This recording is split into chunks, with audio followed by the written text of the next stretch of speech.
ایک دفعہ کا ذکر ہے، ایک چھوٹے سے پرسکون گاؤں میں جو گھنے جنگل کے درمیان بسا ہوا تھا، علیزہ نام کی ایک لڑکی رہتی تھی۔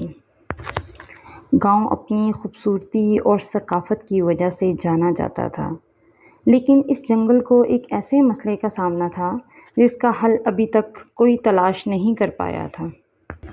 اس جنگل میں لائٹ نہیں تھی۔ دن تو جیسے تیسے گزر جاتا، سورج غروب ہونے کے بعد اس جنگل میں اندھیرا چھا جاتا۔ ایک شام جیسے ہی سورج غروب ہوا تو علیزہ نے اس مسئلے کا حل تلاش کرنا شروع کیا۔ گاؤں کے ارد گرد گھنا جنگل تھا۔ علیزہ نے اپنی ہمت اکٹھی کی اور اس پراسرار جنگل کی گہرائی میں قدم رکھا۔ اس کے ہاتھ میں ایک لالٹین پکڑی ہوئی تھی اور وہ اپنے سفر پر رواں دواں تھی۔ وہ اس اندھیرے اور گھنے جنگل میں ادھر سے ادھر چل رہی تھی تو اچانک اس کی ٹھوکر ایک دانش مند درخت سے لگ گئی۔ اس کی شاخیں عقل مند بوڑھے کی انگلیوں کی طرح پھیلی ہوئی تھیں اور اس کے پتے آسمانی روشنی سے چمک رہے تھے۔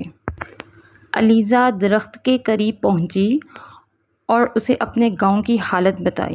دانش مند درخت نے علیزہ کے خالص دل اور امید کو محسوس کرتے ہوئے اسے ایک چھوٹا چمکتا ہوا بیج دے دیا۔ درخت نے اس لڑکی سے کہا کہ اس بیج میں اندھیرے کو ختم کرنے کی طاقت موجود ہے۔ علیزہ وہ بیج لے آئی اور اسے گاؤں کے درمیان بیچوں بیچ مٹی میں دبا دیا۔ وقت گزرتا گیا، بیج ایک پودا اور پھر اس سے ایک شاندار درخت بن گیا۔ اس کی شاخیں بہت اونچی اور لمبی لمبی تھیں۔ ہر شاخ میں ایک موم بتی جیسا پھل تھا اور ان سے ایک گرم اور آرام دہ روشنی نکلتی تھی۔ امید کی ان شمعوں نے نہ صرف جنگل کے اندھیرے کو ختم کیا بلکہ گاؤں والوں کے دلوں کو بھی پر امید کر دیا۔ گاؤں کے لوگ اپنے کاموں میں دلچسپی لینے لگے اور گاؤں میں خوشحالی واپس آنے لگی۔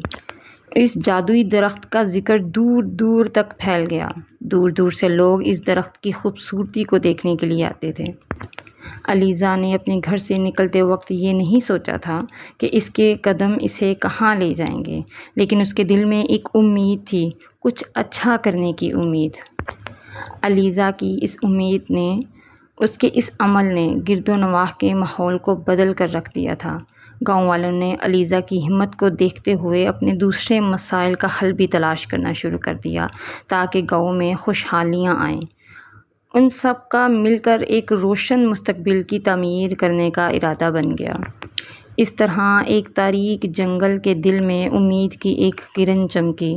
امید لفظ ایک احساس نہیں تھا بلکہ یہ ایک ایسی طاقت تھی جو دنیا کو بدل سکتی تھی۔ تو دوستو، آج کی اس کہانی سے ظاہر ہوتا ہے کہ ہمیں ہمیشہ امید کا دامن تھامے رکھنا ہے اور ہر کام میں اچھے کی امید رکھنی ہے۔ وہ کہتے ہیں نا کہ امید پر دنیا قائم ہے۔ تو مجھے دیجیے اجازت، ملتے ہیں اگلی ویڈیو میں۔ اپنا ڈھیر سارا خیال رکھیے گا، دعاؤں میں یاد رکھیے گا۔ اللہ حافظ۔